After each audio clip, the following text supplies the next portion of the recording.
La parole est à vous. Exprimez-vous en direct sur des sujets d'actualité ou d'intérêt commun.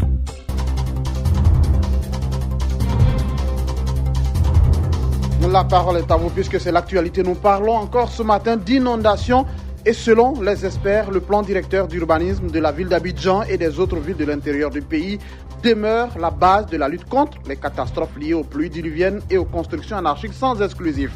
Aujourd'hui à Abidjan, vous le savez, tous les sites à risque détruits ont fait l'objet de repeuplement et l'on assiste à la naissance des quartiers en violation des normes et règles d'urbanisation. En attendant la mise en place du schéma directeur d'urbanisation, que faire pour rendre notre cadre de vie moins inquiétant? Nous vous donnons la parole ici et maintenant. Vos avis sont attendus. On y va.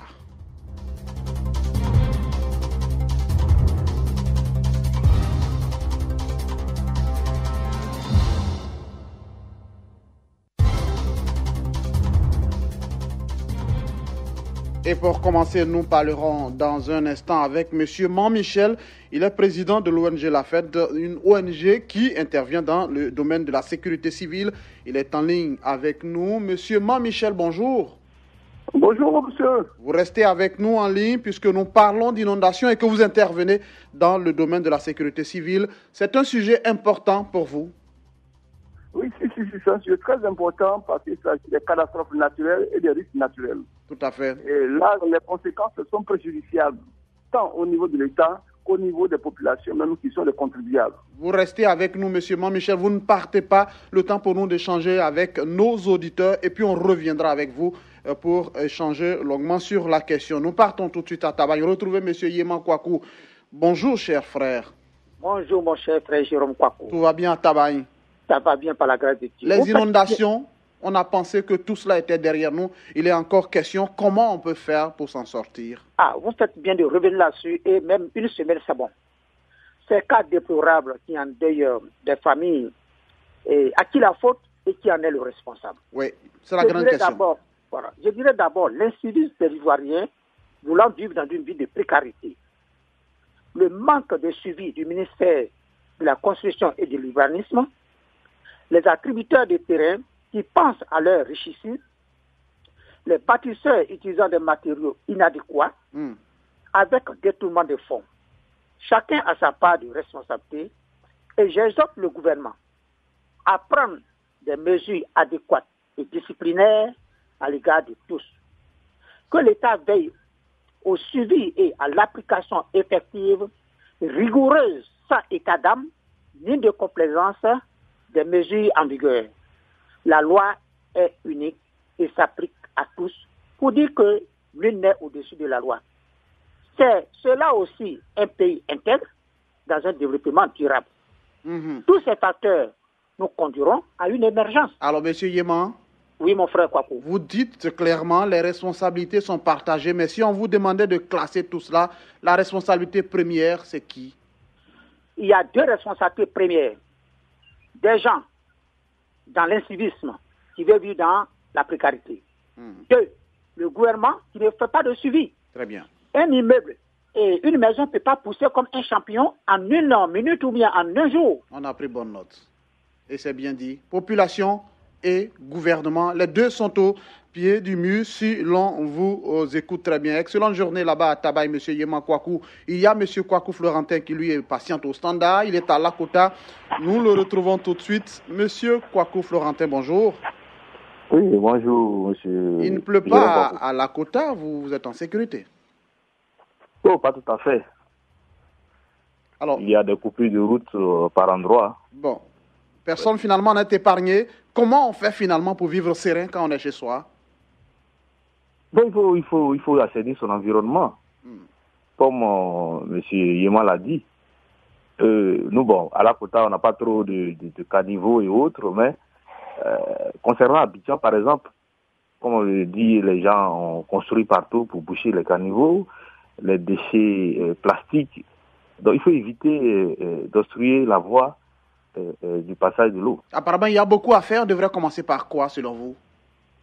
Bon, comme le sujet le dit, la mise en place du plan directeur. Moi, j'ai dit. Alors ça, c'est un projet à long terme. Il ne verra pas le jour demain. C'est dans quelques années, 2 ou 3 ans. Mais en attendant, on fait quoi dans l'urgence? Bon, dans l'urgence, il faut que les sites à risque, lorsqu'on déguerpit les personnes, je crois, M. Yéman l'a dit tout à l'heure, il ne faut pas être aussi complaisant, il ne faut pas être... Il faut appliquer la loi. Donc, on a déguerpi les gens. Oui, il faut veiller à ce qu'ils ne reviennent pas. Comment? Il faut veiller à ce qu'ils ne reviennent pas sur ça. Qu'ils ne reviennent pas. L'État met les moyens, on prend les bulldozers, les moyens, les carburants pour aller les déguerpir, on prend même la sécurité pour aller sécuriser les endroits. Mais si c'est trop une semaine après, les gens reviennent. Ça veut dire que l'État a mis encore les moyens inutilement. Si on a déguerpi, on sait que c'est des zones à risque. Pourquoi laisser ces gens-là venir reconnaître ces places et puis donc, on va assister encore des morts ou l'État va décaisser de l'argent pour aller organiser le funérailles. Pour vous, clairement, il y a un problème de suivi. L'État déguerpit les gens et on ne suit pas après pouvoir...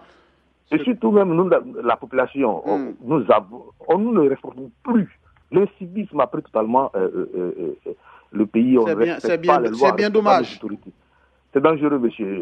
Jérôme Kwaku. Merci infiniment pour votre contribution ce matin, Kwaku Florentin. Vous nous appeliez de Lakota. On part cette fois à Mama. Nous sommes dans la localité de Gagnoa.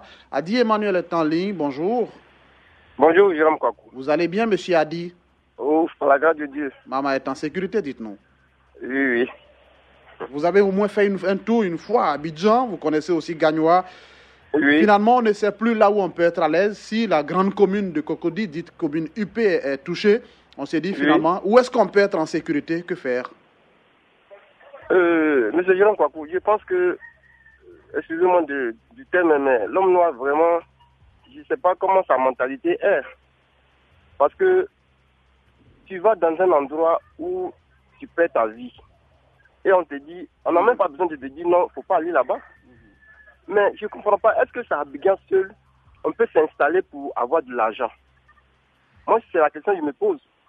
Là-bas, vous partez là-bas, vous mourrez, mais à tout moment, on vous dit n'allez pas là-bas, et puis vous partez tous les jours. Vous allez mourir. Donc moi, je dirais à l'État, d'abord, les responsabilités sont partagées, mais la première des responsabilités, d'abord, la population elle-même d'abord. Oui. Et puis ensuite, quand l'État prend une décision pour dire non, quand vous mourrez, nous, ça ne plaît pas, donc ne mourrez plus. Donc, n'allez plus là-bas. Et qu'ils veulent forcément aller, il faut sévir. Alors, monsieur Adi, Adi, alors, je vous compte un exemple simple. À Mossikro, il y a une des victimes qui a perdu 3 parents en même temps, sa femme et ses 2 enfants. Nous étions sur le terrain, il nous a dit depuis 2014, on m'a dit de quitter ici, mais je n'ai pas les moyens d'aller ailleurs, donc je suis resté. Et puis voilà, le patatras, les conséquences sont là. Vous pensez que quoi? C'est la pauvreté qu'on doit accuser ou alors là, il n'a pas été assez responsable? Mais il n'a pas été assez responsable. Est-ce qu'il n'a pas de village? Un homme a un village. Qui dit là-bas ne t'arrange pas. Comment le dit, la dame Ambalo le dit, la route de devant finit, mais la route de derrière ne finit pas. Si tu vas devant que tu es bloqué, retourne derrière. Hein? Moi, je dirais à l'État, il n'y a pas de suivi. Quand ils disent après, on va suivre. Ils le disent comme ça, mais ils ne le font pas. Quand le pire arrive, c'est maintenant, ils viennent pour donner les discours, pour dire non, on va prendre en charge les morts, les blessés, tout ça. Mais il faut prévoir tout ça. Il faut que ça change. Voilà, il faut barrer la route à ceux qui disent vont aller là-bas. Il faut sévir. Je dis que moi, l'État... Il faut être ferme, comme disait quelqu'un. Voilà, il faut être ferme, parce que quand tu prends une décision, il faut l'appliquer. Très bien. Il faut pas prendre une décision comme ça et puis laisser. Il faut l'appliquer. Quand tu appliques, on voit effectivement que cette décision, elle est bonne. Mais quand tu n'appliques pas, c'est comme c'est inutile. On vous a compris, monsieur Adi. Voilà, Emmanuel. donc vraiment, l'État n'a qu'à prendre ses responsabilités pour l'année prochaine, parce que ça s'est bien passé. C'est pas encore fini, mais c'est pas fini, dit-on. Alors, merci infiniment, monsieur Mama. Je crois que l'État vous a compris. Il faut que l'État prenne ses responsabilités, soit un peu plus ferme sur le terrain. Excellente journée là-bas, Mama. On part à Saint-Fra, on est toujours dans la région du Gor. Non, ce n'est pas le Gor, le Saint-Fra, mais on n'est pas loin de Mama. Monsieur Gonebi, bonjour. Bonjour, comment ça va? Je crois que votre position n'est pas très bonne parce qu'il y a assez d'écho. Il faut peut-être changer de position. Vous allez bien à Saint-Fra? Vous m'écoutez? On vous entend très bien. Vous êtes en direct, attention. Oui, c'est M. Gonebi, M. Jérôme Kwaku. Comment ça va? Ben, écoutez, donnez-nous votre avis sur cette question. Moi je pense que le problème même n'est même pas une affaire de de réchauffement climatique, ni affaire de Dieu, mais c'est l'action des hommes. Parce que regardez qu'est-ce que les gens ont fait. Vous prenez aujourd'hui la Côte d'Ivoire, on a fabriqué les villes modernes et les villes anciennes. Les villes modernes, par exemple, c'est comme Abidjan, Abengourou, comment vous l'appelez, Yamoussoukro, mais les villes anciennes, c'est infra. Il n'y a même pas d'investissement là-bas. On ne peut pas intéresser les gens à aller dans ces villes. Est-ce que vous voyez? Allô? Oui, je vous suis. Oui. Les gens, alors que on peut investir aussi dans les autres régions comme Koutouba. Est-ce que vous êtes en train de... Attendez, est-ce que vous êtes... là-bas. Monsieur Gonebi. Il faut aussi accuser la guerre. Monsieur Gonebi. La guerre a fait que les gens qui étaient dans leur plantation Monsieur Gonebi. Est-ce qu'on peut se... Est-ce qu'on peut revenir chez eux? Il y en a même qui sont dans les... C'est tous ces phénomènes-là qu'il faut qu'il y ait inondation à Abidjan. C'est même pas fait. Pourquoi quand il y a une inondation à Abidjan, les gens aussi, la ville de Sèvres n'est pas inondée? Monsieur Gonebi, on peut se parler. Est-ce qu'on peut se parler, Monsieur Gonebi? Regardez, Monsieur Gonebi. Oui. Alors dites-nous, vous voulez dire que finalement tout est concentré à Abidjan, il faut qu'on déconcentre? Effectivement, tout est concentré à Abidjan. Tout. Aujourd'hui, qui ne veut pas capitaliser aujourd'hui l'éducation de ses enfants? Moi, Gonebi, si j'ai l'argent, je préfère aller à Cocody instruire mon enfant dans un établissement bien. Et puis bon, c'est ça qui fait. On peut, tous ces beaux établissements, on peut les envoyer à Sefra, à Boaplé. Mais vous arrivez aujourd'hui à Sefra, on n'a même pas envie d'aller redresser à Sefra. Vous allez à Koutouba, on n'a même pas envie de redresser à Koutouba parce qu'il n'y a rien. Même à Bouna, vous arrivez aujourd'hui, quand on a fait quelqu'un à Bouna, pour lui, on l'a envoyé à l'enfer. Pourquoi? Parce que l'État ignore l'adresse de Bouna. Allô? Oui. L'État ignore l'adresse de Sefra, l'adresse de... C'est-à-dire que c'est ça qui fait le problème. C'est une discrimination invisible. C'est pour cela qu'il y a une inondation. Pourquoi quand il y a une inondation à Côte d'Ivoire, ça ne peut pas atteindre aussi les autres villes de l'intérieur? C'est un peu ma revendication, Jérôme Kampou. On vous a compris, M. Gorebi. Excellente journée à Saint-Fra. On part dans l'extrême ouest, à la frontière, totalement avec la Guinée, à Sipilou. Mamadou Diomandé est en ligne. Bonjour. Bonjour, mon frère Jérôme. M. Gorebi est en train de dire qu'Abidjan est surchargé. Le gouvernement lui-même a annoncé que la capitale devrait aller à Yamoussoukro. Jusque-là, on attend que les choses se réalisent. Vous pensez que tout cela a pu favoriser cela? Jérôme, on vous suit, je crois que les villes à risque, ce sont partout. Même où j'habite, la frontière guinéenne à Sipilou. Sipilou est devenu un département à risque. Oui. Parce qu'il n'y a même pas...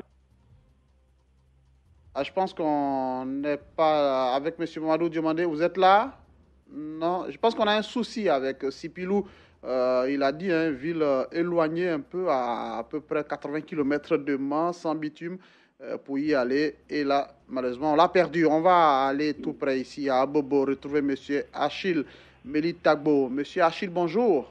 Bonjour, Jérôme. Vous allez bien à Bobo? Vous n'avez pas été touché? Oui. Mais que faire? À Bobo, ça va. Vous voyez, Cocody, qui était le point focal de tout Abidjan, où chacun rêve d'aller là-bas, est devenu un véritable cauchemar dans ces 2 jours. Et cela nous fait très mal. Compassion à tous qui ont perdu des parents et surtout à tous ceux qui ont perdu aussi des objets. Très bien. Vous voyez, regardez par exemple l'histoire de Washington, c'est-à-dire ce quartier sur le flanc de l'unité technique. On en a tellement parlé vers la fin, les gens sont partis. C'est-à-dire quand on prend une décision, là, il faut l'appliquer. Il faut aller jusqu'au bout. Il ne faut pas chercher des sentiments là. Parce que les sentiments là laissent que on va chasser les gens, un va venir, un autre va venir, un troisième va venir et les gens seront colonisés. Vous voyez le premier qui arrive là, vous prenez tout son matériel, vous détruisez, vous le chassez. Et quand vous le faites comme ça, là, 1 fois, 2 fois, les gens vont dire, les gens tiennent compte de ce lieu-là. On a bien, mais en les laissant, au fur et à mesure, les gens vont venir recoloniser. Alors, c'est bien, c'est dommage, ça fait mal. C'est bien noté, monsieur Melitagbo. On a noté votre contribution.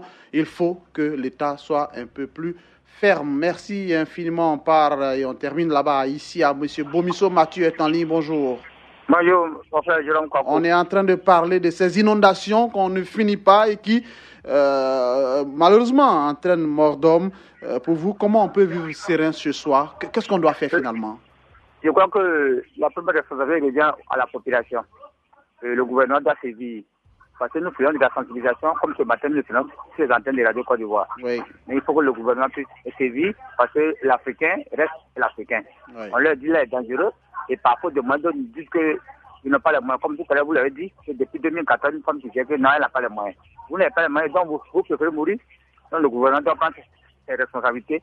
Au lieu de partager de l'argent à chaque fois, cet argent peut servir à rien nos routes et construire des écoles. Très bien. Il faut que le gouvernement sévir. Merci, M. Mathieu. C'est la journée à ici. On retrouve notre consultant du jour, M. Mont-Michel. Vous êtes bien là? Oui, je suis là. Vous avez entendu les Ivoiriens s'exprimer sur la question. Les responsabilités sont partagées. Ils ont gros sur le cœur. Vous les comprenez? Si, c'est vraiment inquiétant.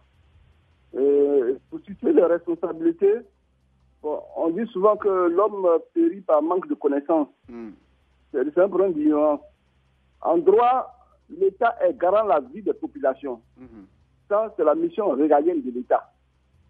L'État a mis en place ici. L'État, c'est tout le monde d'ailleurs, mais il y a des dirigeants qui dirigent l'État. Donc, ils ont une mission fondamentale qui est de garantir la vie des populations. Maintenant, il faut éduquer cette population. Et la première action à faire, c'est de mettre d'abord des plans de secours. Un plan de secours, ça permet ici d'éviter des improvisations et des risques prévisibles. Or, malheureusement, c'est ce qui manque. Vous pensez qu'en ce moment, il n'y a pas de plan de secours? Non, il n'y a pas assez de plans de secours. Vous savez, il y a au moins 300 plans de secours. Mais en Côte d'Ivoire, on parle seulement que de plan OSEC. Le plan OSEC, c'est quoi?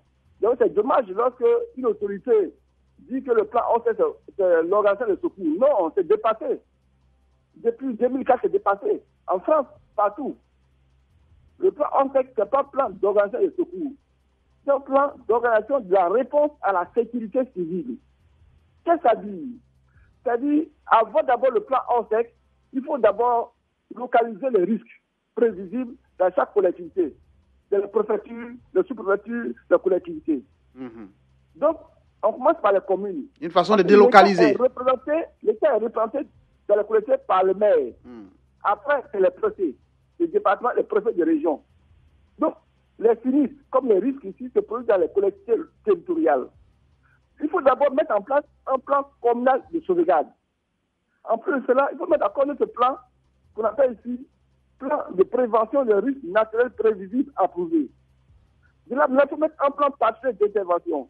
Ce sont les documents juridiques, les dispositifs prévisionnels de secours. Si le maire n'a pas un document juridique qui puisse s'imposer à lui, il ne sait pas ce qu'il faut faire. Il n'a pas de document, il n'a pas de guide juridique. Mais en attendant, monsieur Mont-Michel, en attendant la mise en place de ce document dont vous parlez, dans l'urgence, qu'est-ce qu'on fait? Est-ce qu'il faut... On fait quoi pour Abidjan? Dans l'urgence, il faut 3 actions concomitantes. Allez-y rapidement. La première action d'abord, la prise en charge immédiate des victimes. L'État fait déjà fait la prise en charge. Mais malheureusement, au niveau des hôpitaux, il y a ce qu'on appelle le plan MASH. C'est le plan de mise en l'aide des services hospitaliers. Ça n'existe pas. Il y a le plan blanc hospitalier. Ça n'existe pas. Donc, on fait comme on peut. C'est seulement que l'armée, par le gouvernement de service militaire, qui fait un travail vraiment efficace et de spécialiste. Parce que l'armée a entraîné depuis 1914. C'est-à-dire que depuis 1914, avant c'était les civils. Mais l'armée a pris le relais et l'armée est spécialiste. Très bien, on remercie l'armée vraiment pour son efficacité et sa promptitude. Ce qu'il faut faire, il faut mettre en place des postes médicaux avancés. Et c'est ce que l'armée fait actuellement. Mais à l'intérieur, l'armée ne pourra pas être là-bas. C'est un problème. Deuxièmement, il faut effectivement construire et détruire les sites à risque. Sans état d'âme. Vous dites qu'il faut détruire. Il faut détruire, sans état d'âme. Il ne faut pas se contenter seulement de déguerpir. Il faut détruire. Non, pas déguerpir. Il faut détruire. Voici, je parle le cas de Nice, par exemple, en France. Nice était un quartier précaire en France. Mais l'État a reconstruit, a remodernisé ici les quartiers précaires, a construit des immeubles. Mais pour le moment, dans un premier temps, il faut déloger ces populations, les mettre dans les écoles, plus en vacances, dans les classes, et détruire carrément, et après maintenant chercher à subventionner ces populations. Le gros problème, c'est que l'Africain n'a pas la culture d'assurance. Donc il faut détruire, on vous écoute bien, on vous suit très bien, il faut détruire les quartiers à risque et subventionner ces populations pour qu'elles puissent se reloger, c'est bien cela. C'est bien ça, il faut subventionner ces populations On peut mettre d'abord dans les écoles, dans les classes. Très bien. Pour juste dormir et puis lors de la vie. La population doit se mobiliser, il faut une solidarité nationale. En matière de secours, il faut forcément la solidarité nationale et internationale. On vous a compris. Il faut qu'on continue et on aille aider ces populations qui sont en souffrance. Merci infiniment.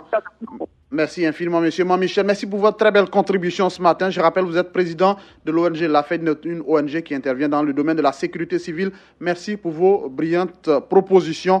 On se reparle sûrement très prochainement. Excellente journée, monsieur Mamichel, et merci encore une fois. Merci beaucoup. La parole est à vous. Pour aujourd'hui, on s'arrête là. Les inondations, c'était le sujet de ce matin.